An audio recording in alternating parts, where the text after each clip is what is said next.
Assalamualaikum warahmatullahi wabarakatuh. Salam sejahtera untuk kita semua. Saat ini kita sudah mencapai akhir dari semester ganjil tahun pelajaran 2025-2026. Kali ini Bapak akan menyampaikan kisi-kisi dari asesmen akhir sumatif bidang matematika yang terdiri dari 15 butir soal dan soal berbentuk isian singkat. Semua soal berbentuk isian singkat. Setiap soal bobotnya beda-beda. Ada yang bobotnya 5, ada yang 8, dan ada yang 10. Tergantung dari kesulitan soal masing-masing. Oke, soal pertama, translasi. Nah, translasi ini nanti kita buat 3 soal. Soal pertama mengenai rumus translasi. Nanti diketahui sebuah titik, misalkan X, Y, itu bebas ada di mana saja, X, Y. Kemudian digeser misalnya ke kanan dan ke bawah, ke kanan sekian, ke bawah sekian. Ya, ditanyakan rumus pergeseran dari titik awal ke titik akhir setelah diketahui arah pergeseran tadi. Itu yang pertama. Yang kedua, soal nomor 2, itu translasi titik. Nanti diketahui satu titik, kemudian diketahui pula arah pergeserannya, misalnya arahnya ke kanan dan ke atas. Nah, yang ditanyakan titik hasil pergeseran, berapa koordinatnya. Kemudian soal nomor 3 dari translasi, yaitu translasi garis. Nanti diketahui sebuah persamaan garis dan arah pergeserannya. Misalnya arah pergeserannya ke kanan dan ke atas misalnya. Kemudian yang ditanyakan berapa persamaan garis setelah digeser atau ditranslasi. Lanjut, berikutnya rotasi. Rotasi nanti terdiri dari 3 soal ya. Soal pertama yaitu rumus rotasi. Rotasi itu ada searah jarum jam, ada berlawanan arah jarum jam. Nanti mungkin searah, soalnya mungkin berlawanan. Yang jelas satu soal itu adalah rumus rotasi.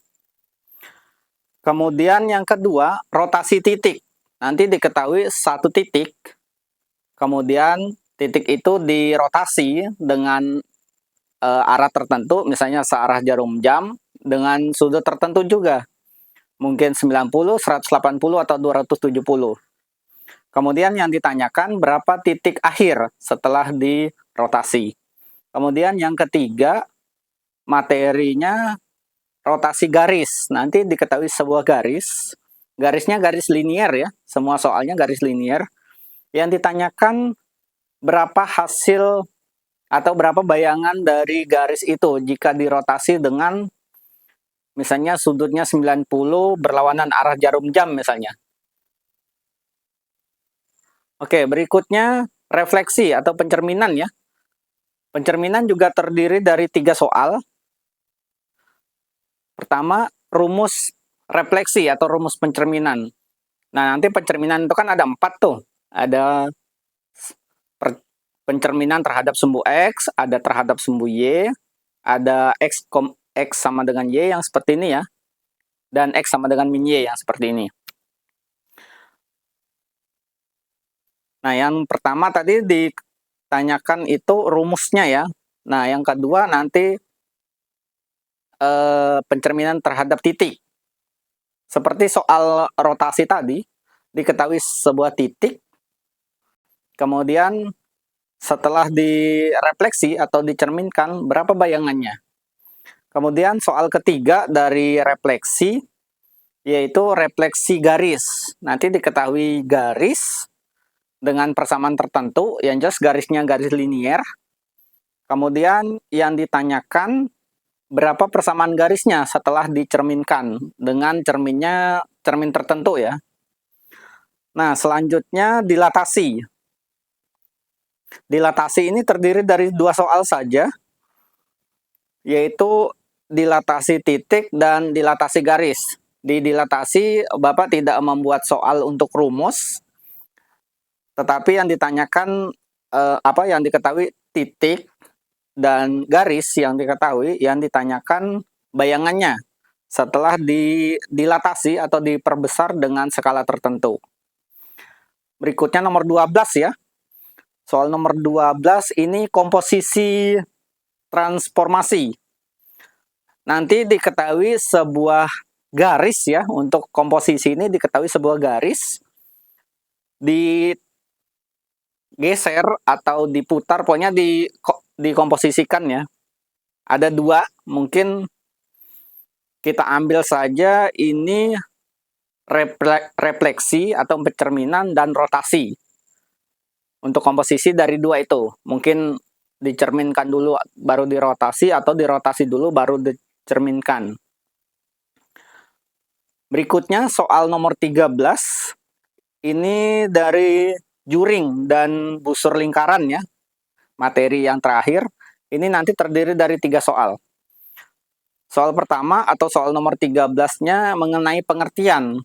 Nah, pengertian di sini bisa jadi pengertian dari jari-jari, bisa jadi dari busur, bisa jadi dari juring, atau dari tembereng, yang jelas pengertian. Pengertian dari unsur-unsur lingkaran. Sifatnya ini isian ya, bukan pilihan ganda, jadi nanti kalian bisa merangkai kata-kata sesuai dengan yang ditanyakan. Kemudian soal kedua atau soal nomor 14, yaitu nanti tentang busur lingkaran. Diketahui sebuah lingkaran dengan sudut pusat tertentu, kemudian yang ditanyakan berapa panjang busurnya. Busur itu yang tepinya ya, tepi lingkaran. Kemudian soal terakhir, soal nomor 15, soal tentang juring. Juring lingkaran, diketahui sudut pusat tertentu, lingkaran kan, diketahui tengahnya, sudutnya berapa gitu, sudut tengahnya. Yang ditanyakan berapa juringnya, berapa luas dari juring lingkaran itu. Nanti isiannya dalam bentuk angka semua ya. Jadi di sini untuk soal 14 dan 15 kita menggunakan simbol pi. Jadi pi-nya tidak usah dimasukkan dengan 22/7 atau 3,14. Tetapi sudah Pak Guru buatkan dalam bentuk soal, di soalnya sudah ada pi yang diisi hanya berapa angka di depan pi. Oke, itu saja untuk kisi-kisi. Semoga dengan penyampaian kisi-kisi ini kalian bisa lebih mudah dalam belajar sehingga memperoleh hasil yang maksimal. Oke, terima kasih atas perhatiannya. Bapak akhiri sampai di sini. Assalamualaikum warahmatullahi wabarakatuh.